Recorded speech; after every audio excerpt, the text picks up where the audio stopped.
हरि ओम हरि ओम। राधा कृष्ण राधा कृष्ण।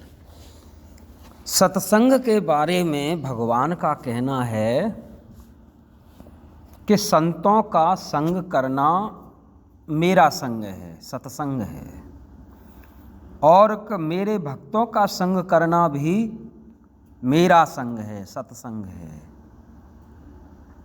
तो भगवान के भक्तों का संग करना सत्संग है, और संत महात्माओं का संग करना, उनमें प्रियता रखना, ये भगवान कहते हैं कि मेरा संग है।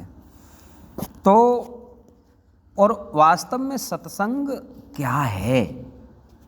लोग जाते भी हैं कि चलो सत्संग में चलते हैं, सत्संग करने के लिए चलते हैं, सत्संग सुनने के लिए चलते हैं। तो सत्संग बहुत श्रेष्ठ बात है कि चलो सत्संग करते हैं। तो सत्संग जिस किसी को भी सुलभ हो जाता है, जिस किसी को भी सत्संग मिल जाता है, तो सत्संग की एक आधी घड़ी भी और मनुष्य का कल्याण करने वाली है।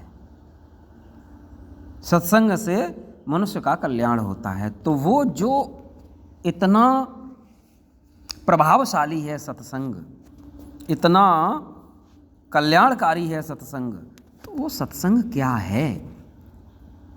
जिस सत्संग के होने से, सत्संग के करने से और मनुष्य का जीवन बदल जाए, मनुष्य कुमार्ग से सतमार्ग पर लग जाए, ऐसा संग मिल जाए,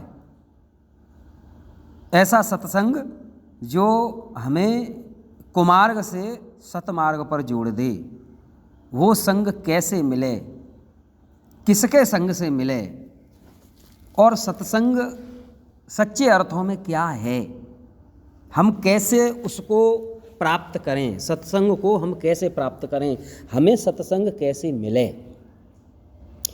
तो सत्य सनातन, सनातन का अर्थ होता है जो सदा से है। तो सत्य सनातन परमात्मा जो हैं वो सदा से हैं। सदा से का मतलब है हमेशा से हैं। कब से हैं? कि वे हमेशा से ही हैं। तो ऐसे परमात्मा का संग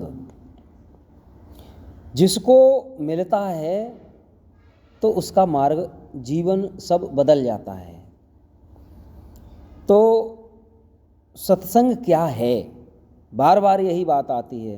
तो सत्संग है परमात्मा का संग होना। अब परमात्मा का संग होना सत्संग है, तो कैसे हो संग परमात्मा का?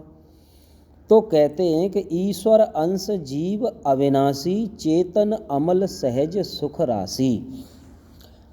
परमात्मा का अंश है यह जीव आत्मा।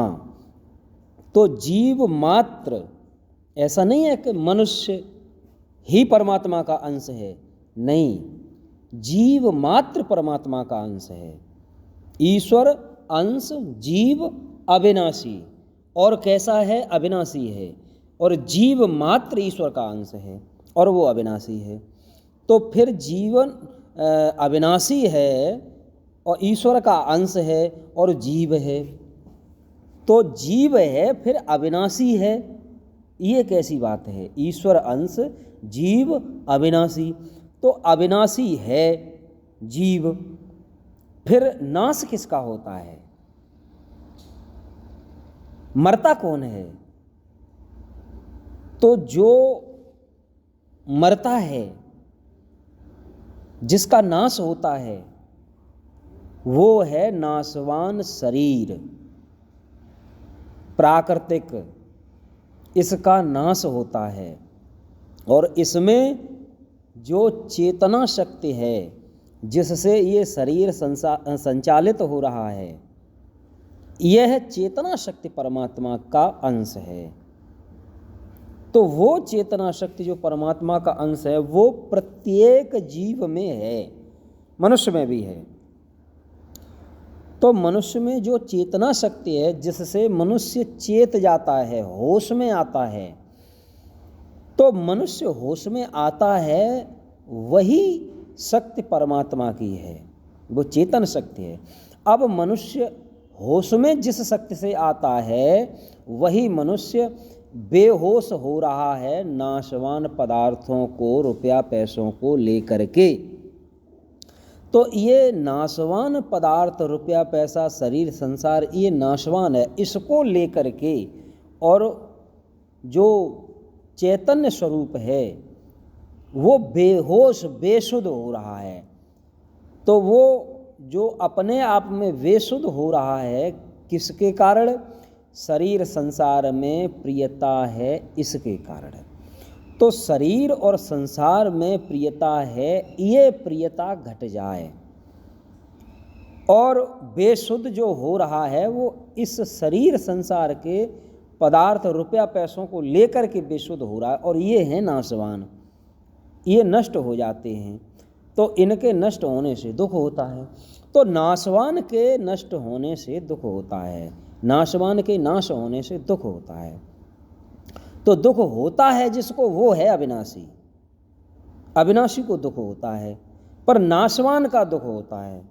तो नाशवान का दुख क्यों होता है? नाशवान तो नाशवान ही है, वो तो नष्ट होगा ही, फिर उसके नष्ट होने का दुख क्यों होता है? क्योंकि उससे प्रियता कर रखी है। नाशवान शरीर संसार रुपया पैसों से, इनसे प्रियता कर रखी है, इसलिए दुख होता है।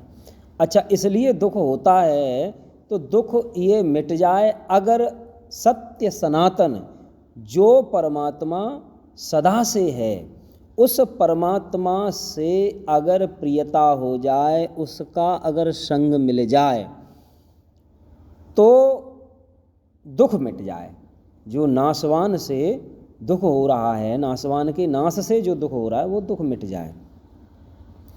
तो वो दुख मिट जाए अगर सत्संग मिल जाए तो अब सत्संग का मिलना दुर्लभ नहीं है, केवल समझ लिया जाए तो वो सुलभ हो जाए।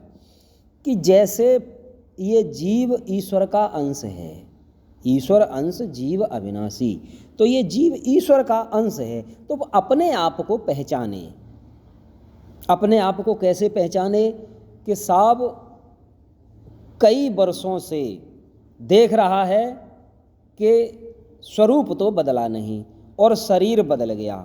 जो बालक से जवान और जवान से बूढ़ा हो रहा है, ये शरीर बदल रहा है, और इसमें स्वयं जो है चेतन ईश्वर का अंश, वो सदैव एक रस है, यानी कि वो नहीं बदलने वाला, कभी नहीं बदलता है। तो जो कभी बदलता नहीं है वो ईश्वर का अंश है। अब वो ईश्वर का अंश जो कभी नहीं बदलता है, और परमात्मा भी सदा से है, वो भी नहीं बदलता है, तो ऐसे करके ये ईश्वर के साथ एकता हो गई। क्या एकता हो गई? कि न तो ये ईश्वर का अंश ये बदलता है, शरीर में बदलता नहीं है, शरीर बदलता है, और परमात्मा भी सदा से हैं, वो भी नहीं बदलते। तो ये एकता हो गई ईश्वर के साथ, ईश्वर भी नहीं बदलते हैं और स्वयं भी नहीं बदलता है। तो ये एकता ही स्वीकार कर लेना, सत्संग यही है। इसको स्वीकार कर लो कि मैं भी नहीं बदलता हूँ और ईश्वर भी नहीं बदलता है, और नाशवान शरीर संसार रुपया पैसा भोग पदार्थ ये नाशवान हैं, ये बदलते हैं। तो इनके नष्ट होने से, बदलने से, इनमें प्रियता रखोगे तो दुख होगा। तो इसमें प्रियता न रख करके प्रियता अपनी अपने आप से रखी जाए, अर्थात जो न बदलने वाला स्वयं है वो अपनी अपने से ही प्रियता रखे, अपने स्वरूप से प्रियता रखे, नाशवान शरीर से प्रियता न रखे, रुपया पैसा भोग पदार्थों में इनमें प्रियता न रखे। और जितने भी मनुष्य शरीर धारण किए हुए हैं उनमें जो जिससे भी मिलता है और जान पहचान होती है, तो वो जान पहचान जो जिसको जैसे जानता है, तो वो जानने वाला जो है, वो जानकार चैतन्य स्वरूप, वो जानने वाला है, वो कभी न बदलने वाला, वो अपना स्वरूप ही है। जैसे कि हम किसी को जानते हैं और हमें कोई जानता है, तो वो जानने वाला जिसको हम जानते हैं, जो हमें जानता है, वो एक ही है, दो नहीं है। तो उसको जो हमें जानता है और जिसको हम जानते हैं, हम उससे मिलते हैं, तो मिलते ही हम उसे पहचान लेते हैं, वो हमें पहचान लेता है। तो ये पहचानने वाला जो है वो एक ही है, दो नहीं है। क्यों कि हमने जिसे पहचाना और हमें जिसने पहचाना, तो ये पहचान हुई, पहचानने वाला हुआ, वो चेतन स्वरूप है। और पहचानने के लिए शरीर जो दो हैं वो बदलने वाले हैं, वो बदलते हैं। तो वो पहचानने में जो पहचानता है वो ये भी पहचानता है कि ये पहले जो शरीर था वो नहीं रहा, बदल गया। तो ये पहचानता है, ये जानता है। ये स्वयं के शरीर को भी पहचानता है कि ये बदल रहा है, और जिससे मिलता है, कई वर्षों के बाद मिला, तो वो उसको भी पहचानता है, जानता है कि काफ़ी समय बाद मिले और तुम्हारा तो हुलिया बहुत बदल गया। तुम पहले ऐसे थे, अब ऐसे हो गए। पहले तो तुम तंदुरुस्त थे, अब दुबले पतले हो गए, या पहले तो तुम दुबले पतले थे, अब तंदुरुस्त हो गए। तो ये शरीर के साथ जो एकता करके और दुबले पतले की बात है, तो ये शरीर तो नित्य निरंतर बदलने वाला है। इसमें जिस किसी की प्रियता है, ये शरीर के साथ की प्रियता, शरीर के साथ का संग, ये कुसंग है। ये संग होता है भगवान के साथ एकता करने में बाधा। ये बाधा देने वाला शरीर ही है। तो इस शरीर के साथ प्रियता न हो, इसका संग न हो, तो फिर सत्संग सुलभ हो जाएगा। हरि ओम।